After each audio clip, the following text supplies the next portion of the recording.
ನಮಸ್ಕಾರ ಸ್ನೇಹಿತರೆ. ಹತ್ತಿಯ ಕೀಟಗಳ ಬಗ್ಗೆ ಕಲ್ತ್ಕೋತಾ ಇದ್ವಿ ನಮ್ಮ ಕೀಟಶಾಸ್ತ್ರದ ತರಗತಿಗಳಲ್ಲಿ. ಇವತ್ತಿನ ಒಂದು ಇದರಲ್ಲಿ ನಾವು ಈ ಹತ್ತಿಯ ಎರಡು ರಸ ಇರುವಂಥ ಕೀಟಗಳು ಮತ್ತು ಇವು ಭಾಳ ವೈಶಿಷ್ಟ್ಯವಾದಂಥ ಕೀಟಗಳು. ಇಷ್ಟು ದಿನ ನಾವು ಕಲಿತದ್ದು ಆರಂಭಿಕ ಹಂತದಲ್ಲೇ ಬರುವಂಥ ರಸ ಇರುವಂಥ ಕೀಟಗಳು. ಬಟ್ ಇವು ಆದಷ್ಟು ಬೆಳೆಯ ಬಲಿತಪ್ರಾಯ ಅಥವಾ ಮಧ್ಯಪ್ರಾಯದಿಂದ ಶುರುವಾಗಿ ಹತ್ತಿ ಬರುವಂಥ ಕಾಲದಲ್ಲಿ ಅಥವಾ ಹತ್ತಿ ಹೊಡೆಯುವಂಥ ಕಾಲದಲ್ಲಿ ನಮಗೆ ತುಂಬ ತೊಂದರೆ ನೀಡುವಂಥ ಕೀಟಗಳ ಬಗ್ಗೆ ತಿಳ್ಕೊಂಡು ನಮ್ಮ ಬೆಳೆಯ ಮಧ್ಯಪ್ರಾಯದಿಂದ ಇವುಗಳ ದಾಳಿ ಶುರುವಾಗುತ್ತೆ. ಅದರಲ್ಲಿ ಪ್ರಮುಖವಾಗಿ ಮೊದಲನೇದು ಅಂತಂದರೆ ನಮ್ಮ ಕೆಂಪು ತಿಗಣೆ. ಹತ್ತಿ ಕೆಂಪು ತಿಗಣೆ ಬಹುತೇಕ ಹಲವಾರು ಸಂದರ್ಭಗಳಲ್ಲಿ ಭಾಳ ಸರಳವಾಗಿ ಎಲ್ಲಂದರಲ್ಲಿ ನೋಡಲಿಕ್ಕೆ ಸಿಗುವಂಥ ಒಂದು ಕೀಟ ಅಂತಂದರೆ ಇದು. ಸಾಧಾರಣವಾಗಿ ಈ ಒಂದು ಕೆಂಪು ತಿಗಣೆ ಒಂದು ವೈಶಿಷ್ಟ್ಯತೆ ಏನಪ್ಪ ಅಂತಂದರೆ, ನೋಡಲಿಕ್ಕೆ ಭಾಳ ಆಕರ್ಷಣೀಯವಾಗಿರುವಂಥದ್ದು ಕೆಂಪು ಬಣ್ಣದ ತಿಗಣೆ. ಅದ್ರ ಜೊತೆಗೆ ದೇಹದ ಮೇಲೆ ಬಿಳಿ ಅಡ್ಡಗೆರೆಗಳನ್ನು ಇಟ್ಕೊಂಡಿರುವಂಥದ್ದು, ನೋಡಲಿಕ್ಕೆ ಭಾಳ ಸ್ಪಷ್ಟವಾಗಿ ಕಣ್ಣಿಗೆ ಆಕರ್ಷಣೀಯವಾಗಿ ಕಾಣಿಸುವಂಥದ್ದು, ಭಾಳ ಸರಳವಾಗಿ ನಾವು ಗೋಚರಿಸ್ಕೋಬೋದು. ಸುಮಾರು 1 ಸೆಂಟಿಮೀಟ್ರು ಉದ್ದದವರೆಗೂ ಬೆಳೆಯುವಂಥ ಸಾಮರ್ಥ್ಯ ಒಂದು ಪ್ರೌಢ ತಿಗಣೆಗೆ. ಸುಮಾರು 1 ಸೆಂಟಿಮೀಟ್ರ್ ಉದ್ದದವರೆಗೂ ಇದು ಸಾಧಾರಣವಾಗಿ ಬೆಳೆಯುತ್ತೆ. ಮತ್ತು ಈ ಒಂದು ತಿಗಣೆ ಇದರ ಬೆಳವಣಿಗೆಗೆ ಸುಮಾರು 25ರಿಂದ 50 ದಿನಗಳಲ್ಲಿ ಇದರ ಒಂದು ಜೀವನ ಚರಿತ್ರೆಯನ್ನು ಮುಗಿಸ್ತದೆ. ಮತ್ತು ಈ ಒಂದು ತಿಗಣೆ ಸಾಧಾರಣವಾಗಿ ಮೊಟ್ಟೆ ಇಡಲಿಕ್ಕೆ ನಮ್ಮ ಹತ್ತಿ ಗಿಡವನ್ನೇ ಕೀಳೋದಿಲ್ಲ. ಎಲ್ಲಿ ಹಸಿ ಮಣ್ಣು ಸಿಕ್ತೋ ಅಲ್ಲಿ ಮೊಟ್ಟೆ ಇಟ್ಬಿಡುತ್ತೆ. ಕೆಲವು ಸಲ ಒಣಗಿದ ಗಿಡಗಳು ಸಿಕ್ಕುವು ಅಂತಂದರೂ ಅಲ್ಲೂ ಕೂಡ ಯಾವುದೇ ಕಳೆ ಕಸಗಳು, ಈಗ ಬೇರೆ ಯಾವುದೂ ಬೇಡ, ನಮ್ಮ ಹತ್ತಿ ಹೊಲದಲ್ಲೇ ನಾವು ಕಳೆಗೆ ನಿರ್ವಹಣೆಗೆ ಅಂತೇಳಿ ನಾವು ನಮ್ಮ ರೌಂಡಪ್ಪನ್ನು ಸಿಂಪರಣೆ ಮಾಡಿ ಅದರಲ್ಲೂ ಒಣಗಿದಂಥ ಒಂದು ಕಳೆ ಗಿಡ ಸಿಕ್ಕರೂ ಕೂಡ ಅಲ್ಲೇನಾಗುತ್ತೆ ಅಂತಂದರೆ ಆ ಕಳೆ ಗಿಡದ ನಡುವೆ ನಮ್ಮ ಹತ್ತಿ ಇರುತ್ತೆ. ಹತ್ತಿಯಲ್ಲಿ ಆ ಒಂದು ವಾತಾವರಣದಲ್ಲಿ ಆರ್ದ್ರತೆ ಹೆಚ್ಚಿರುತ್ತೆ. ಈ ಒಂದು ಆರ್ದ್ರತೆ ಇರುವಂಥ ಒಂದು ಪರಿಸರದಲ್ಲಿ ಒಂದು ಒಣಗಿದ ಕಡ್ಡಿ ಸಿಕ್ಕರೂ ಅದ್ರ ಮೇಲೆ ಮೊಟ್ಟೆ ಇಟ್ಬಿಡುತ್ತೆ. ಅಂದರೆ ಅದರ ಬಂದಂಥ ಮರಿಗಳು ಅಲ್ಲಿಂದ ಹರ್ಕೊಂಡು ಹೋಗಿ ನಮ್ಮ ಹತ್ತಿ ಗಿಡಗಳನ್ನು ಆಶ್ರಯಿಸ್ತವೆ. ಹೆಚ್ಚಾನೆಚ್ಚು ಈ ಕೆಂಪು ತಿಗಣೆಗಳು ಏನನ್ನು ತಿನ್ನುತ್ತೆ, ನಮ್ಮ ಎಲೆಗಳಿಂದ ರಸವನ್ನು ಹೀರ್ತವೆ. ಎಲೆಗಳಲ್ಲಿ ಅದರಲ್ಲೂ ಪ್ರಮುಖವಾಗಿ ನರಗಳಿಂದ ಅಥವಾ ಮಧ್ಯ ನರಗಳಿಂದ, ದೇಟಿನಿಂದ ಇದು ಹೆಚ್ಚಿನ ರಸವನ್ನು ಹೀರುತ್ತೆ. ತದನಂತರ ನಮ್ಮ ಹೂಗಳಿಂದ, ಕಾಯಿಗಳಿಂದ, ಮತ್ತು ಮುಂದೆ ಕಾಯಿಗಳು ಬಲಿತಾ ಹೋದಂತೆ ಬೀಜಗಳಿಂದನೂ ಸಹ ಇವು ಈ ತಿಗಣೆ ರಸವನ್ನು ಹೀರುತ್ತೆ. ಎಲೆಗಳಿಂದ ಇದರ ರಸವನ್ನು ಹೀರಲಿಕ್ಕೆ ಶುರು ಮಾಡಿದ್ರೆ ಏನಾಗುತ್ತೆ, ಕೆಲವೊಂದಷ್ಟು ಸಂದರ್ಭಗಳಲ್ಲಿ ಕೆಲವೊಂದಷ್ಟು ತಳಿಗಳಲ್ಲಿ ಅವು ಎಲೆಗಳು ಮೊರಟುಕೊಳ್ಳುವಂಥ ಸಾಧ್ಯತೆಗಳು ಇದ್ದಾವೆ. ಮತ್ತು ಇನ್ನೂ ಒಂದೇನು ಅಂತಂದರೆ ಬೆಳವಣಿಗೆ ಕುಂಠಿತ ಆಗುತ್ತೆ. ಎಲೆಗಳು ಹಳದಿ ಆಗ್ತವೆ, ಕೆಲವೊಂದಷ್ಟಲ್ಲಿ ಸ್ವಲ್ಪ ಮಟ್ಟಿಗೆ ಕೆಂಪು ಕೂಡ ಆಗ್ತವೆ. ಕೆಲವೊಂದಷ್ಟು ತಳಿಗಳಲ್ಲಿ ಕೆಂಪು ಲಕ್ಷಣಗಳು ಕಾಣಿಸ್ತವೆ, ಆದರೆ ಅಷ್ಟು ದೊಡ್ಡ ಪ್ರಮಾಣದಲ್ಲಿ ಕಾಣಿಸೋದಿಲ್ಲ. ಆದರೆ ಬೆಳವಣಿಗೆ ಸ್ವಲ್ಪ ಕುಂಠಿತ ಆಗುತ್ತೆ. ಇದೇ ಮೊಗ್ಗು ಮತ್ತು ಕಾಯಿಗಳ ಮೇಲೆ ತಿಂದಾಗ ಮೊಗ್ಗುಗಳು ಬಳಸಲು ಕೆಲವೊಂದಷ್ಟಲ್ಲಿ ತುಂಬ ಎಳೆ ಮೊಗ್ಗುಗಳು ಉದುರೆ ಹೋಗ್ತವೆ. ಕಾಯಿ ಕಚ್ಚಿದ ಮೇಲೆ ಅದು ತಿನ್ನೋಕ್ಕೆ ಹೋದರೆ ಅದರ ಬೆಳವಣಿಗೆ ಕುಂಠಿತ ಆಗುತ್ತೆ, ತೂಕ ಕಡಿಮೆ ಆಗ್ತದೆ. ಮತ್ತು ಎಲ್ಲದಕ್ಕಿಂತ ಮುಖ್ಯವಾಗಿ ನಮಗೆ ನಮ್ಮ ಎಣ್ಣೆಯ ಅಂಶ ಕೂಡ ಕಡಿಮೆ ಆಗುತ್ತೆ. ಈ ಕಡೆ ಹತ್ತಿಯ ನೂಲು ಇಲ್ಲ, ಬೀಜನೂ ಇಲ್ಲ, ಬೀಜದಲ್ಲಿ ಎಣ್ಣೆನೂ ಇಲ್ಲ. ಈ ಥರದ ಒಂದು ನಷ್ಟವನ್ನು ಈ ಒಂದು ಇದು ಮಾಡುತ್ತೆ. ಅದ್ರ ಜೊತೆಗೆ ಆರಂಭದಲ್ಲೇ ಇದು ಬಂತು, ಮಧ್ಯ ಕಾಲದಲ್ಲೇ ಇದು ಬಂದುಬಿಡ್ತು ಅಂದರೆ ಬೆಳವಣಿಗೆನೂ ಸಹ ಗಣನೀಯವಾಗಿ ಕಡಿಮೆ ಮಾಡುತ್ತೆ. ಆ ಬೆಳವಣಿಗೆ, ಎಲೆಗಳ ಬೆಳವಣಿಗೆ ಕಡಿಮೆ ಆಯಿತು ಅಂತಂದರೆ ನಮ್ಮ ಬೀಜಕ್ಕೆ ಅಥವಾ ಕಾಯಿಗೆ ಹೋಗಬೇಕಾದಂಥ ಪೋಷಕಾಂಶಗಳ ಸರಬರಾಜು ಇಲ್ಲದೇ ಅಲ್ಲಿ ಕೂಡ ಇದರ ಬೆಳವಣಿಗೆಗೆ ಇದು ಭಾಳ ನಷ್ಟ ಉಂಟು ಮಾಡುತ್ತೆ. ಮತ್ತು ಇದು ಇತ್ತೀಚಿನ ದಿನಗಳಲ್ಲಿ ಸ್ವಲ್ಪ ಬೀಟಿ ಹತ್ತಿ ಬಂದ ಮೇಲೆ ಭಾಳ ಇದರ ಅವಳಿ ಇನ್ನೂ ಜಾಸ್ತಿನೇ ಆಯಿತು. ಕಾರಣ ಇಷ್ಟೇ ಅಂದರೆ, ಬೀಟಿ ಹತ್ತಿ ಬಂದ ಮೇಲೆ ನಮ್ಮವರು ಈ ಕಾಯಿ ಕೊರೆಯುವಂಥ ಹುಳುಗಳಿಗೆ ಅಥವಾ ನಮ್ಮ ಈ ಪತಂಗ ಜಾತಿಯ ಕೀಟಗಳಿಗೆ ಯಾವುದೇ ಕೀಟನಾಶಕವನ್ನು ಸಿಂಪರಣೆಯನ್ನು ಕಡಿಮೆ ಮಾಡಿಬಿಟ್ರು. ಅಂಥ ಸಂದರ್ಭದಲ್ಲಿ ಈ ಒಂದು ಕೀಟ ಇನ್ನೂ ಯಾವುದೇ ಕೀಟನಾಶಕಗಳ ಏನು ಬಳಕೆ ಇಲ್ಲದೆ ಇರೋದಕ್ಕೆ ಇದು ಸ್ವಲ್ಪ ಜಾಸ್ತಿ ಆಗಿದೆ. ಆ ಕಾರಣಕ್ಕೋಸ್ಕರ ಇದನ್ನು ಸ್ವಲ್ಪ ವಿಶೇಷವಾಗಿ ನಾವು ಗಮನಿಸ್ತಾ ಇರಬೇಕು. ಕೀಟನಾಶಕಗಳು ಇಲ್ಲದೇ ಇದ್ದಂಥ ಸಂದರ್ಭಗಳಲ್ಲಿ ಇದು ಬದುಕುತ್ತದೆ. ಮತ್ತು ಇದು ಭಾಳ ಪತಂಗ ಹಾರಿಕೊಳ್ಳುವಂಥ ಸಾಮರ್ಥ್ಯ ಇದೆ. ಮತ್ತು ಮರಿ ಹುಳುಗಳು ಕೆಲವೊಂದಷ್ಟು ಸಲ ಮಣ್ಣಿನಲ್ಲಿ ಸೇರ್ಕೋತವೆ. ನಮ್ಮಲ್ಲೇನಾದರೂ ರಾಸಾಯನಿಕ ನಾವು ಸಿಂಪಡಿಸಿದಾಗ 2-3 ದಿನಗಳವರೆಗೆ ಇವು ಮಣ್ಣಿನಲ್ಲೇ ಸೇರಿಕೊಂಡು ಕೆಳಗಡೆ ಮಣ್ಣಿನ ಮೇಲೆ ಇಟ್ಕೊಂಡು ತದನಂತರ ರಾಸಾಯನಿಕದ ಪರಿಣಾಮ ಬಂದ ಮೇಲೆ ಮುಗಿದ ಮೇಲೆ ಅವು ನಮ್ಮ ಇದರಿಂದ ಏನು ರಸವನ್ನು ಹೀರೋದ್ರಿಂದ, ಎಲೆಗಳಿಂದ ಅಥವಾ ಕಾಯಿಗಳಿಂದ ರಸ ಇರೋದ್ರಿಂದ ಇದರ ಹಾವಳಿ ಕಂಟಿನ್ಯೂಯಸ್ ಆಗಿ ಇರುವಂಥ ಸಾಧ್ಯತೆ. ಭಾಳ ಒಣ ಹವೆ ಇದ್ದಂಥ ಸಂದರ್ಭಗಳಲ್ಲಿ ಇದರ ಹಾವಳಿ ಸ್ವಲ್ಪ ಜಾಸ್ತಿ ಆಗುವಂಥ ಸಾಧ್ಯತೆ ಇದೆ.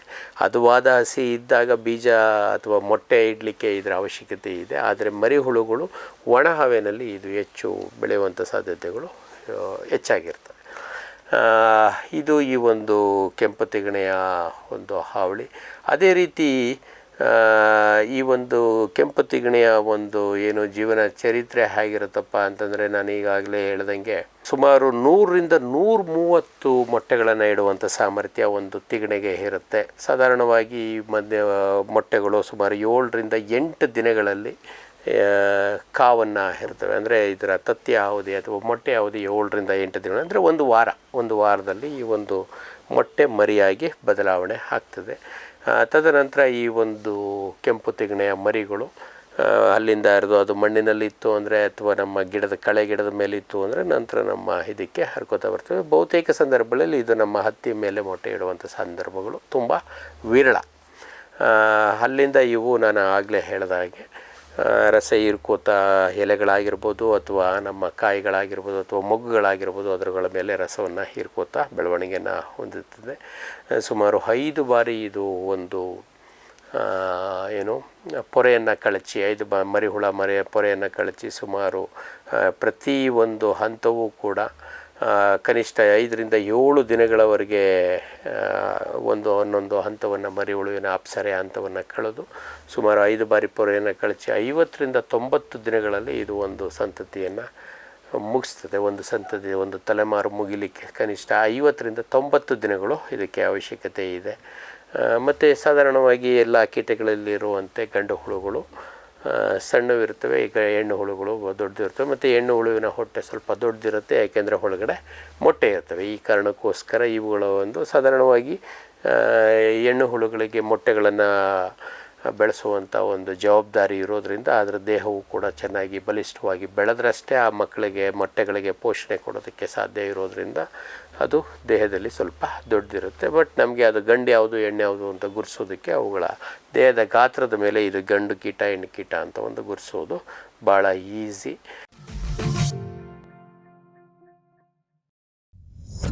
ಅಮೋಘ್ ಇ-ಕಾರ್ಟ್ ಕೃಷಿ ಬಳಕೆಯ ಬ್ಯಾಟರಿ ಚಾಲಿತ ಪರಿಸರ ಸ್ನೇಹಿ ತ್ರಿಚಕ್ರ ವಾಹನ. 400ರಿಂದ 600 ಕಿಲೋಗ್ರಾಂ ಭಾರ ಹೊರುವ ಸಾಮರ್ಥ್ಯ, ಶಬ್ದ ಕಂಪನ ಹೊಗೆ ರಹಿತ ಕುಳಿತು ಚಲಾಯಿಸುವ ವ್ಯವಸ್ಥೆ. 4ರಿಂದ 6 ಗಂಟೆ ಚಾರ್ಜ್ ಮಾಡಿ ಒಂದಿಡೀ ದಿನ ಬಳಸಬಹುದು.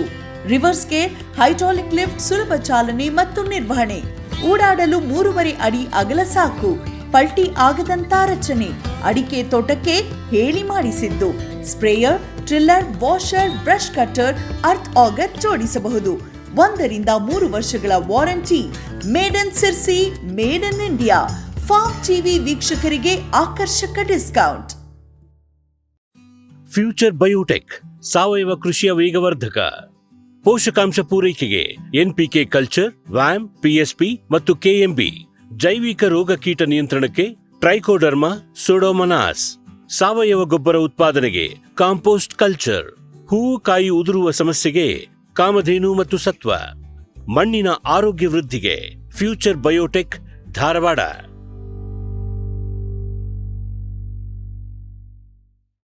ಸಮೃದ್ಧ ಸಾವಯವ ಗೊಬ್ಬರ, ಎಂಎಸ್ಜಿಪಿ ಮತ್ತು ಕೆಸಿಡಿಸಿ ಉತ್ಪಾದನೆ. ಫಾರ್ಮ್ ಟಿವಿಯಿಂದ ಸರಬರಾಜು. ಅತಿ ಕಡಿಮೆ ಬೆಲೆಗೆ ಅತ್ಯುತ್ತಮ ಗೊಬ್ಬರ. ಇಲ್ಲ ಭಾರಲೋಹ, ಕೃಷಿ ವಿಶ್ವವಿದ್ಯಾಲಯದಿಂದ ಪರೀಕ್ಷಿತ. ಸಾವಯವ ಇಂಗಾಲ, ಎನ್ಪಿಕೆ, ಪಿಎಚ್, ಇಸಿ ಎಲ್ಲ ನಿಗದಿತ ಮಿತಿಯಲ್ಲಿ. ಅಡಿಕೆ, ತೆಂಗು, ಬಾಳೆ, ಕಾಫಿ, ದಾಳಿಂಬೆ, ದ್ರಾಕ್ಷಿ, ಕಬ್ಬು, ಭತ್ತ, ಜೋಳ, ಹತ್ತಿ ಹೀಗೆ ಎಲ್ಲಾ ಬೆಳೆಗಳಿಗೂ ಪ್ರಶಸ್ತ. ಜೀವಂತ ಮಣ್ಣು, ಸಮೃದ್ಧ ಬೆಳೆ. ಅತ್ಯಧಿಕ ಲಾಭಕ್ಕೆ ಬಳಸಿ ಸಿಟಿ ಕಾಂಪೋಸ್ಟ್. ವಿಶ್ವದಾದ್ಯಂತ ಪೇಟೆಂಟ್ ಪಡೆದ ನ್ಯಾನೋ ತಂತ್ರಜ್ಞಾನದಲ್ಲಿ ತಯಾರಾದ ನೂವಾಲ್ಗಿ ದ್ರಾವಣ. ನೂವಾಲ್ಗಿ ಉಪಯೋಗಿಸಿದ ಮೇಲೆ ತುಂಬಾ ಇಳುವರಿನೂ ಬಂದಿದೆ. ಕಾಳುಮೆಣಸಿಗಂತೂ ಬಹಳ ಚೆನ್ನಾಗಿ ಬರುತ್ತೆ. ರೇಷ್ಮೆ ಎಲೆನೂ ಚೆನ್ನಾಗಿ ಬರ್ತದೆ. ಗಿಡಗಳು ತುಂಬಾ ಚೆನ್ನಾಗಿ ಬೆಳವಣಿಗೆ ಆಯಿತು. ಯಾವುದೇ ರಾಸಾಯನಿಕ ಅಥವಾ ವಿಶೇಷ ಗೊಬ್ಬರಗಳ ಗೊಡವೆ ಇಲ್ಲದೆ ಎಲ್ಲಾ ಬೆಳೆಗಳಲ್ಲಿ ಉತ್ತಮ ಗುಣಮಟ್ಟದ ಅಧಿಕ ಫಸಲನ್ನು ಪಡೆಯಿರಿ. ಯಾವಾಗಲೂ ನನ್ನ ಇರೋವರೆಗೂ ನೀವು ಅಲ್ಲಿಗೆ ಅಂತೂ ಬಿಟ್ಟು ಬಾಳಲ್ಲ ಅಂತ ಒಂದು ಭರವಸೆ ಕೊಡ್ತೀನಿ. ರೈತ ಬಾಂಧವರ ಸೇವೆಗೆ ಫಾರಂ ಟಿವಿಯ ಮತ್ತೊಂದು ಹೆಜ್ಜೆ. ಅತ್ಯುತ್ತಮ ಲ್ಯಾಬ್ ಮತ್ತು ನರ್ಸರಿಯ ಟಿಶ್ಯೂ ಕಲ್ಚರ್ ಮತ್ತು ಬೀಜ ಗಿಡಗಳು, ಗುಗಳೆ ಬಯೋಟೆಕ್ನ ಜಿನಿನ್ ಮತ್ತು ಏಲಕ್ಕಿ ಬಾಳೆ ಟಿಸಿ ಗಿಡಗಳು, ರೋಗರಹಿತ ದಾಳಿಂಬೆ ಮತ್ತು ಶೀಘ್ರ ಬೆಳೆಯುವ ತೇಗದ ಟಿಶ್ಯೂ ಕಲ್ಚರ್ ಗಿಡಗಳು, Taiwan red lady hybrid F1 ಮತ್ತು ನಂಬರ್ 15 ಪಪಾಯ ಬೀಜ ಗಿಡಗಳು. ಹಿಂದೆ ಕರೆ ಮಾಡಿ ಗಿಡ ಕಾಯ್ದಿರಿಸಿ.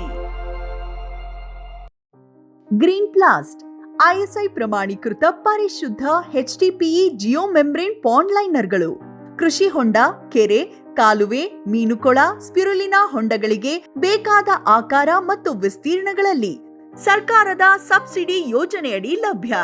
100% ಪುನರ್ಬಳಕೆ, UV ಮತ್ತು ಒಡಕು ನಿರೋಧಕ, ಪಕ್ಕಾ ಜೋಡಣೆ, 5 ವರ್ಷಗಳ ಲಿಖಿತ ವಾರಂಟಿ. ಗ್ರೀನ್ ಪ್ಲಾಸ್ಟ್. ಫಾರ್ಮ್ ಟಿವಿ ವೀಕ್ಷಕ ರೈತರ ಬೆಳೆ ರಕ್ಷಣೆ ಈಗ ಹಿಂದೆಂದಿಗಿಂತ ಸುಲಭ, ಸರಳ, ಸುರಕ್ಷಿತ. ಶ್ರಮಜೀವಿಯಿಂದ ಸೂಕ್ಷ್ಮ ಪೋಷಕಾಂಶ, ಸೂಕ್ಷ್ಮಾಣುಜೀವಿ ಮತ್ತು ಬೇರುವರ್ಧಕಗಳು, ಕಾಳುಮೆಣಸು ಸೊರಗು ರೋಗ ತಡೆಗೆ ಟ್ರೈಕೋಡರ್ಮಾ ಸುಡೋಮೋನಾಸ್, ಸಮೃದ್ಧ ಬೆಳವಣಿಗೆ, ರೋಗ ನಿರೋಧಕ ಶಕ್ತಿಗೆ IISR ಪೆಪ್ಪರ್ ಸ್ಪೆಷಲ್, ಕೋಕೋ ಗಿಡಗಳ ಆರೋಗ್ಯಕ್ಕೆ ಜಿಂಕ್ ಸಲ್ಫೇಟ್ ಮತ್ತು ಫೆರಸ್ ಸಲ್ಫೇಟ್, ಅಡಿಕೆ ಹಿಡಿಮುಂಡಿಗೆ ನಿರ್ವಹಣೆಗೆ ರೂಟ್ ಪವರ್, ಜಿಂಕ್ ಮತ್ತು ಬೋರಾನ್. ಖಚಿತ ಗುಣಮಟ್ಟ, ಪ್ರಾಮಾಣಿಕ ಬೆಲೆ, ನಿರಂತರ ಸಲಹಾ ಸೇವೆ. ನಮ್ಮಿಂದಲೇ ಖರೀದಿಸಿ, ನಮ್ಮ ಬದ್ಧತೆಯ ಸೇವೆಗೆ ಬೆಂಬಲ ನೀಡಿ.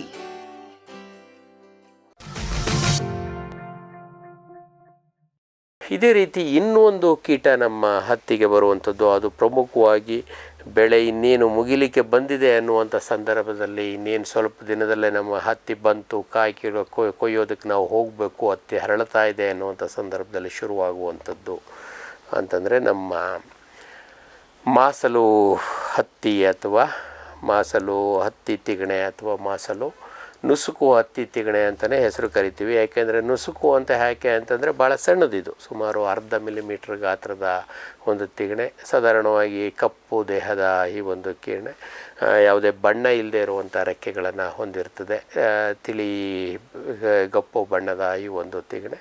ಈ ಒಂದು ತಿಗಣೆ ಪ್ರಮುಖವಾಗಿ ಏನು ಮಾಡ್ತದೆ ಅಂತಂದರೆ, ಆರಂಭದಲ್ಲಿ ಅದರ ಹೇಗಿರ್ತದೆ ಅಂದರೆ, ಅದರ ಒಂದು ಸೊಂಡಿಲು ಅಥವಾ ರಸ ಇರುವಂಥ ಒಂದು ಕೊಂಡಿ ಏನಿರುತ್ತೆ ಬಾಯಿಯ ಭಾಗ, ತಲೆಯಿಂದ ಹಿಡ್ಕೊಂಡು ಅದರ ಹಿಂಭಾಗದ ದೇಹದವರೆಗೂ ಅದು ಮುಟ್ಟಿರ್ತದೆ. ಆಲ್ಮೋಸ್ಟ್ ಅದರ ಹೊಟ್ಟೆಯ ಮಧ್ಯಭಾಗದವರೆಗೂ ಸಹ ಅದು ಮುಟ್ಟಿರ್ತದೆ. ಅಂದರೆ ಬಾಯಿ ಭಾಳ ದೊಡ್ಡದಿರುತ್ತೆ, ಆ ಸೊಂಡಿಲು ಮುಖಾಂತರ ಅದು ಚುಚ್ಚಿ ರಸವನ್ನು ಹೀರುವಂತೆ. ಹೆಚ್ಚಾನೆಚ್ಚು ಇದು ನಮ್ಮ ಮೊಗ್ಗುಗಳ ಮೇಲೂ ಕೂಡ ಇದು ದಾಳಿ ಮಾಡುತ್ತೆ, ಕಾಯಿಗಳ ಮೇಲೂ ದಾಳಿ ಮಾಡುತ್ತೆ. ಅದರಲ್ಲೂ ಹೆಚ್ಚಾಗಿ ಬೀಜಗಳ ಮೇಲೆ ಇದರ ದಾಳಿ ವಿಶೇಷವಾಗಿರುತ್ತೆ. ಬೀಜಗಳ ಮೇಲೆ ದಾಳಿ ಮಾಡೋದು. ಮತ್ತು ಇದು ಕೀಟ ಒಂದು ವೈಶಿಷ್ಟ್ಯತೆ ಏನಪ್ಪ ಅಂತಂದರೆ, ಈ ಹತ್ತಿ ಹರಳದಂಥ ಸಂದರ್ಭದಲ್ಲಿ, ಕಾಯಿ ಹೊಡೆದಂಥ ಸಂದರ್ಭದಲ್ಲಿ ಆ ಕಾಯಿಗಳ ಬೀಜಗಳಿಂದ ರಸವನ್ನು ಹೀರೋದು. ಮತ್ತು ಇವು ಗುಂಪು ಗುಂಪಾಗಿರ್ತವೆ, ಹೆಚ್ಚಿನ ಸಂಖ್ಯೆಯಲ್ಲಿ ಇವು ಗುಂಪು ಗುಂಪಾಗಿ ಇರೋದ್ರಿಂದ, ಮತ್ತು ಒಂದು ಕೆಟ್ಟ ವಾಸನೆಯನ್ನು ಕೂಡ ಇವು ಬಿಡ್ತಾ ಇರ್ತವೆ.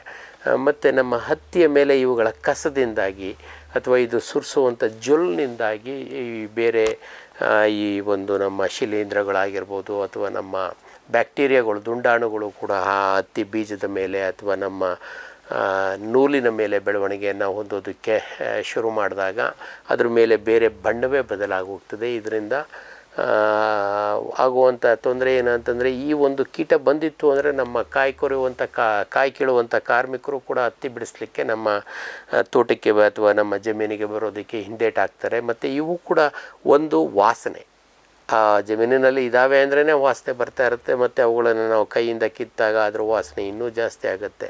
ಅದು ಒಂದು ನ್ಯೂಸೆನ್ಸು. ಅದ್ರ ಜೊತೆಗೆ ಇವು ಸಣ್ಣದಾಗಿ ನಮ್ಮ ದೇಹದ ಮೇಲೆಲ್ಲ ಹರಿದಾಡೋದ್ರಿಂದ ಮತ್ತು ಅದನ್ನು ಭಾಳ ಮುಜುಗರ ಉಂಟು ಮಾಡ್ತವೆ ಕೆಲಸ ಮಾಡೋದಕ್ಕೆ. ಆ ಕಾರಣಕ್ಕೋಸ್ಕರ ಕಾರ್ಮಿಕರಿಗೂ ತೊಂದರೆ ಕೊಡ್ತವೆ. ಮತ್ತು ಇನ್ನು ಹತ್ತಿಗೆ ಬಂತು ಅಂತಂದರೆ, ಈ ಒಂದು ಹತ್ತಿನಲ್ಲಿ ಮೊದಲನೇದಾಗಿ ನಮ್ಮ ನೂಲಿನ ಮೇಲೆ ಅದ್ರ ಬಣ್ಣವನ್ನು ಹೊಳಿಸಿರೋದ್ರಿಂದ ಅದರ ಧಾರಣೆ ಕಡಿಮೆ ಆಗುತ್ತೆ ಮತ್ತು ಅದು ಕಳಪೆ ಆಗುತ್ತೆ. ಮತ್ತು ಹಾಗೆಯೇ ಉಳ್ಕೊಂಡ್ರೂ ಕೂಡ ನಂತರ ಅದು ಗಿರಣಿನಲ್ಲಿ ಹೋಗೂ ಕೂಡ ಆ ಒಂದು ಗಿರಣಿನಲ್ಲೂ ಕೂಡ ನೂಲು ಬಿಚ್ಚುವಾಗ ಆ ನೂಲಿಗೆ ಈ ಬಣ್ಣವನ್ನು ಹೊಳಿಸ್ಬಿಡ್ತವೆ. ಅದರಿಂದನೂ ಕೂಡ ಭಾಳ ಇದಾಗುತ್ತೆ. ತದನಂತರ ಈ ಬೀಜದ ಮೇಲೆ ರಸವನ್ನು ಇವು ಹೀರೋದ್ರಿಂದ ಬೀಜದಲ್ಲಿ ಎಣ್ಣೆಯ ಪ್ರಮಾಣ ಕಡಿಮೆ ಆಗುತ್ತೆ. ಎಲ್ಲದಕ್ಕಿಂತ ಮಿಗಿಲಾಗಿ ತೂಕ ಕೂಡ ಭಾಳ ಗಣನೀಯವಾಗಿ ಕಡಿಮೆ ಆಗಿರುತ್ತೆ. ಹಾಗಾಗಿ ಇಳುವರಿನಲ್ಲಿ ಭಾಳಷ್ಟು ಇದು ಗುಣಮಟ್ಟದಲ್ಲಿ ಭಾಳಷ್ಟು ದೊಡ್ಡ ಮಟ್ಟದ ನಷ್ಟ ನಮಗೆ ಉಂಟಾಗ್ತದೆ. ಹಾಗಾಗಿ ಈ ಕೀಟಗಳ ಬಗ್ಗೆ ನಾವು ವಿಶೇಷವಾಗಿ ಗಮನವನ್ನು ವಹಿಸಬೇಕು. ಮತ್ತು ಸಾಧಾರಣವಾಗಿ ಇವತ್ತಿನ ದಿನಗಳಲ್ಲಿ ನಾವು BT ಹತ್ತೆಯನ್ನು ಬಳಸ್ತಾ ಇರೋದರಿಂದ ಈ ಒಂದು ಕೀಟನಾಶಕಗಳ ಬಳಕೆ ಭಾಳಷ್ಟು ಗಣನೀಯ ಪ್ರಮಾಣದಲ್ಲಿ ಕಡಿಮೆ ಇರುತ್ತೆ. ಕೇವಲ ರಸ ಇರುವಂಥ ಕೀಟಗಳಿಗೆ ನಾವು ಬಳಸ್ತಾ ಇರ್ತೀವಿ. ಆ ಕಾರಣಕ್ಕೋಸ್ಕರ ಈ ಕೀಟಗಳು ಇದಾವಾ ಇಲ್ವಾ ಅನ್ನೋದನ್ನು ನಾವು ಬಳಸಬೇಕು. ಮತ್ತು ಇದಲ್ಲದೇನೂ ಕೂಡ ನಾವು ಈಗಾಗಲೇ ಚರ್ಚೆ ಮಾಡಿದಂಥ ಬಿಳಿ ನೊಣ ಆಗಿರ್ಬೋದು, ಅಥವಾ ನಮ್ಮ ಥ್ರಿಪ್ಸ್ ಆಗಿರ್ಬೋದು, ಅಥವಾ ನಮ್ಮ ತುಪ್ಪಳ ಕೀಟ, ಅಥವಾ ನಮ್ಮ ರೆಡ್ವಿಡ್ ಬಗ್, ಮಿರಿಡ್ ಬಗ್ಗು, ಇವುಗಳೇನಾದರೂ ಅವುಗಳಿಗೆ ನಾವು ಯಾವುದೇ ಸಿಂಪರಣೆಯನ್ನು ಕೈಗೊಳ್ಳದೇ ಇದ್ದರೆ, ಆ ಕೀಟಗಳು ಬರದೇ ಇದ್ದಾಗ ಆಟೋಮೆಟಿಕ್ಕಾಗಿ ನಾವು ಯಾವುದೇ ಒಂದು ನಿರ್ವಹಣೆಯನ್ನು ತಗೊಳ್ಳೋದಕ್ಕೆ ಹೋಗೋದಿಲ್ಲ. ಹಾಗಾಗಿ ಭಾಳ ವಿಶೇಷವಾಗಿ ಈ ಕೀಟಗಳು ಇದಾವಾ ಇಲ್ವಾ ಅನ್ನೋವಂಥದ್ದನ್ನು ನಾವು ಗಮನಿಸ್ತಾ ಇರಬೇಕು. ಪ್ರತಿ ವಾರ ನಾವು ನಮ್ಮ ಜಮೀನಿಗೆ ಕನಿಷ್ಠ ವಾರಕ್ಕೆ ಒಮ್ಮೆ ಪ್ರತಿದಿನ ಹೋಗೋದು ಅತ್ಯುತ್ತಮ ಇದು. ಬಟ್ ಇವತ್ತಿನ ದಿನಗಳಲ್ಲಿ ಭಾಳಷ್ಟು ಸಂದರ್ಭಗಳಲ್ಲಿ ಪ್ರತಿದಿನ ಹೋಗೋದು ಸ್ವಲ್ಪ ಕಷ್ಟ ಇರೋದರಿಂದ ಕನಿಷ್ಠ ವಾರಕ್ಕೊಮ್ಮೆ ಅನಿವಾರ್ಯವಾಗಿ ನಮ್ಮ ತೋಟಗಳಲ್ಲಿ ಹೋಗಿ ಪರಿಶೀಲಿಸಿ ಕನಿಷ್ಠ ಒಂದು 10ರಿಂದ 20 ಗಿಡಗಳನ್ನು ಒಂದು ಎಕರೆಗೆ ನಾವು ಗಮನಿಸಿ, ಕೂಲಂಕುಷವಾಗಿ ಗಮನಿಸಿ, ಕನಿಷ್ಠ ಒಂದು ಅರ್ಧ ಗಂಟೆಯಿಂದ 1 ಗಂಟೆ ಟೈಮು ನಾವು ನಮ್ಮ ಜಮೀನಿನಲ್ಲಿ ಗಮನಿಸಿ ಏನು ಕೀಟಗಳಿದ್ದಾವೆ ಇಲ್ಲ ಅನ್ನೋ ಒಂದು ಪರಿಶೀಲನೆಯನ್ನು ಮಾಡಿ ಅದಕ್ಕೆ ಏನು ಕ್ರಮ ಕೈಗೊಳ್ಳಬೇಕು ಅನ್ನೋದನ್ನು ಇದು ಮಾಡ್ಬೋದು. ಈ ಒಂದು ಕೆಂಪು ತಿಗಣೆ ಮತ್ತು ಈ ಒಂದು ನುಸುಕು ತಿಗಣೆ ನಮ್ಮ ಹತ್ತಿಗೆ ಬರಬಾರ್ದು ಅಂದರೆ ಒಂದು ಜೈವಿಕವಾಗಿ ನಮಗೆ ಲಭ್ಯ ಇರುವಂಥದ್ದು ಅಂತಂದರೆ, ಆದರೆ ಇವತ್ತಿನ ದಿನಗಳಲ್ಲಿ ನಮಗೆ ಅಷ್ಟು ದೊಡ್ಡ ಪ್ರಮಾಣದಲ್ಲಿ ಸಿಗ್ತಾ ಇಲ್ಲ. ಜೀವ ವೈವಿಧ್ಯತೆಯನ್ನು ಹೆಚ್ಚು ಮಾಡ್ಕೊಳ್ಳೋದಕ್ಕೋಸ್ಕರ ನಾವೇನು ಮಾಡ್ಕೋಬೋದು ಅಂತಂದರೆ, ನಮ್ಮ ಬೆಳೆ ಪರಿಸರದಲ್ಲಿ ಸುತ್ತಲೂ ನಾನು ಆಗಾಗಲೇ ಹೇಳ್ದಂಗೆ ಮೆಕ್ಕೆಜೋಳವನ್ನು, ಅಲಸಂದೆಯನ್ನು ಅಥವಾ ನಮ್ಮ ತೊಗರಿಯನ್ನು ಅಲ್ಲಲ್ಲಿ ಬೆಳೆಸುತ್ತಾ ಮತ್ತು ಮಧ್ಯ ಒಂದೊಂದು ಸಾಲಿನಲ್ಲಿ ಅಲ್ಲೊಂದು ಗಿಡಗಳನ್ನು ಹಾಕೋದ್ರಿಂದ ಬೆಳೆ ವೈವಿಧ್ಯತೆಯೂ ಹೆಚ್ಚಾಗುತ್ತೆ ಮತ್ತು ಅದರಿಂದನೂ ನಮಗೆ ಸ್ವಲ್ಪ ಮಟ್ಟಿಗೆ ಆದಾಯವೂ ಸಹ ಆಗುತ್ತೆ. ಅದ್ರ ಜೊತೆಗೆ ಯಾವುದು ನಮ್ಮ ಕೊತ್ತಂಬರಿ ಅಥವಾ ಧನಿಯಾ ಮತ್ತು ಈ ಸಾಸಿವೆ, ಈ ಗಿಡಗಳನ್ನು ನಾವು ಬಳಸೋದ್ರಿಂದ ನಮಗೆ ಈ ಗಿಡಗಳ ಜೈವಿಕ ವೈವಿಧ್ಯತೆ ಹೆಚ್ಚಾದಾಗ ಆಟೋಮೆಟಿಕ್ಕಾಗಿ ಕೀಟಗಳ ಜೈವಿಕ ವೈವಿಧ್ಯತೆ ಮತ್ತು ಅದರಲ್ಲೂ ಪ್ರಮುಖವಾಗಿ ನಮ್ಮ ಸ್ಪೈಡರ್ಗಳು, ಜೇಡಗಳ ವೈವಿಧ್ಯತೆ ಹೆಚ್ಚಾಗುತ್ತೆ. ಈ ಜೇಡಗಳ ವೈವಿಧ್ಯತೆ ಹೆಚ್ಚಾದಾಗ ಅವು ಈ ಕೀಟಗಳನ್ನು ಹಿಡಿದು ತಿನ್ನೋದಕ್ಕೆ, ಅದರಲ್ಲೂ ಪ್ರಮುಖವಾಗಿ ಈ ತಿಗಣೆಗಳನ್ನು ಹಿಡಿದು ತಿನ್ನೋದಕ್ಕೆ ಭಾಳ ಸಹಾಯ ಮಾಡುತ್ತೆ. ಈ ಒಂದು ಧನಿಯಾ ಅಥವಾ ಕೊತ್ತಂಬರಿ ಮತ್ತು ನಮ್ಮ ಸಾಸಿವೆ ಗಿಡಗಳ ಇದಕ್ಕೆ ಈ ಪರಭಕ್ಷಕ ಜೀವಿಗಳು, ಪರತಂತ್ರ ಜೀವಿಗಳು ಹೆಚ್ಚಾಗುತ್ತೆ. ಆ ಒಂದು ಜೀವಿಗಳು, ಆ ಪರತಂತ್ರ ಜೀವಿಗಳು ಈ ಒಂದು ಕೀಟಗಳ ಮೇಲೆ ಅಥವಾ ಪರಭಕ್ಷಕ ಜೀವಿಗಳು ಈ ಕೀಟಗಳನ್ನು ಹಿಡಿದು ತಿನ್ನೋದಕ್ಕೆ, ಅಥವಾ ಮೊಟ್ಟೆಗಳನ್ನು ಹಿಡಿದು ತಿಂದು ನಾಶ ಮಾಡೋದಕ್ಕೆ ನಮಗೆ ಭಾಳ ವಿಶೇಷವಾಗಿ ಸಹಾಯವನ್ನು ಮಾಡ್ತವೆ.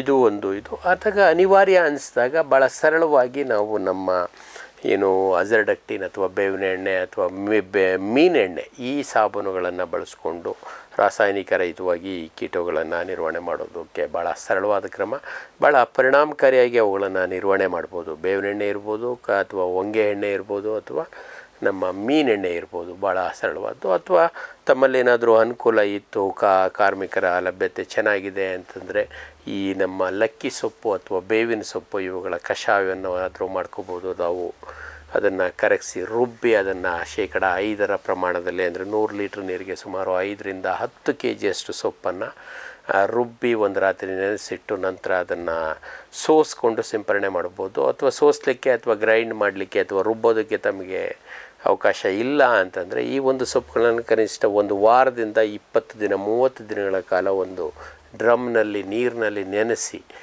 ಅದರಿಂದ ತಯಾರಾಗುವಂಥ ಕಷಾಯವನ್ನು ಸೋಸ್ಕೊಂಡು ನಾವು ನೇರವಾಗಿ ಅದನ್ನು ಬಳಸ್ಬೋದು. ಅದಕ್ಕೆ 5% 10% ಪ್ರಮಾಣ ನೀವು ಕಳಿಸಿದಷ್ಟು ಅದು ಭಾಳಷ್ಟು ದಿನ ಭಾಳ ಪರಿಣಾಮವನ್ನು ಬೀರುತ್ತೆ. ಇದಕ್ಕೆ ಸೊಪ್ಪುಗಳು ಅಂತಂದರೆ ಏನೂ ಸೊಪ್ಪು ಸಿಕ್ಕಲಿಲ್ಲ ಅಂದರೆ ನಮ್ಮ ಹೊಲದಲ್ಲಿ ಸಿಗುವಂಥ ಕಾಂಗ್ರೆಸ್ ಸೊಪ್ಪು ಕೂಡ ಅತ್ಯಂತ ಪರಿಣಾಮಕಾರಿ, ಆದರೆ ಬೀಜ ಇರಬಾರ್ದು. ಎಳೆ ಸೊಪ್ಪುಗಳನ್ನು ನಾವು ಬಳಸ್ಕೋಬೋದು. ಕಾಂಗ್ರೆಸ್ ಇರ್ಬೋದು, ಅಥವಾ ನಮ್ಮ ಹೊಂಗೆ ಸೊಪ್ಪು ಇರ್ಬೋದು, ಬೇವಿನ ಸೊಪ್ಪು, ಈ ಸೊಪ್ಪುಗಳನ್ನು ಬಳಸ್ಕೊಂಡು ನಾವು ಅತ್ಯಂತ ಪರಿಣಾಮಕಾರಿಯಾಗಿ, ಅಥವಾ ಐಪೋಮಿಯಾ ಅಂತೇಳಿ ನಾವು ಏನು ಹುಗನಿ ಅಂಬು ಅಂತ ಏನು ಕರಿತೀವಿ ಅದು ಕೂಡ ಅತ್ಯಂತ ಪರಿಣಾಮಕಾರಿಯಾದಂಥ ನಿರ್ವಹಣೆಗೆ ಮಾಡುತ್ತೆ. ಈ ಒಂದು ತಿಗಣೆಗಳಿಗೆ ಅತ್ಯಂತ ಪರಿಣಾಮಕಾರಿಯಾದಂಥ ಔಷಧ ಅದು. ಅದಲ್ಲದೇನೂ ಕೂಡ ರಾಸಾಯನಿಕಗಳು ಇದೆ. ಅದರಲ್ಲೂ ಪರಿಣಾಮಕಾರಿಯಾಗಿ ನಮ್ಮ ಸಂಪರ್ಕ ಕೀಟನಾಶಕಗಳು ಅಂತಂದರೆ ನಮ್ಮ ಪೈರಿಥ್ರಾಯ್ಡ್ ಜಾತಿಗೆ ಸೇರಿದಂಥ ಸೈಪರ್ಮೆಥ್ರಿನ್ ಇರ್ಬೋದು, ಅಥವಾ ಲ್ಯಾಂಬ್ಡಾಸೈಲೋಥ್ರಿನ್ ಇರ್ಬೋದು, ಅಥವಾ ಬೈಫೆಂಥ್ರಿನ್ ಇರ್ಬೋದು. ಈ ಕೀಟನಾಶಕಗಳನ್ನು ನಾವು ಬಳಸೋದು ಅತ್ಯಂತ ಸರಳವಾದಂಥ ಕ್ರಮ. ಅಥವಾ ಅನಿವಾರ್ಯ ಅನಿಸದಷ್ಟೇ ದೊಡ್ಡ ಪ್ರಮಾಣದ ಸಂಪರ್ಕ ಕೀಟನಾಶಕಗಳಾದಂಥ ಅಥವಾ ಕೆಲವೊಂದಷ್ಟು ಸಂದರ್ಭಗಳಲ್ಲಿ ಸಂಪರ್ಕ ಮತ್ತು ಅಂತರ್ವ್ಯಾಪಿ ಕೀಟನಾಶಕಗಳನ್ನು ಕೂಡ ಬಳಸೋದರಲ್ಲಿ ಯಾವುದೇ ತಪ್ಪಿಲ್ಲ. ಆದರೆ ಕೀಟನಾಶಕಗಳನ್ನು ಬಳಸಬೇಕಾದ್ರೆ ಸ್ವಲ್ಪ ಜಾಗ್ರತೆ ಇರಲಿ. ಎಸ್ಪೆಷಲಿ ಹೂವಾಡುವ ಹಂತದಲ್ಲಿ ಇದನ್ನು ರಾಸಾಯನಿಕ ಕೀಟನಾಶಕಗಳನ್ನು ಭಾಳ ಜಾಗ್ರತೆಯಿಂದ ಬಳಸಿ.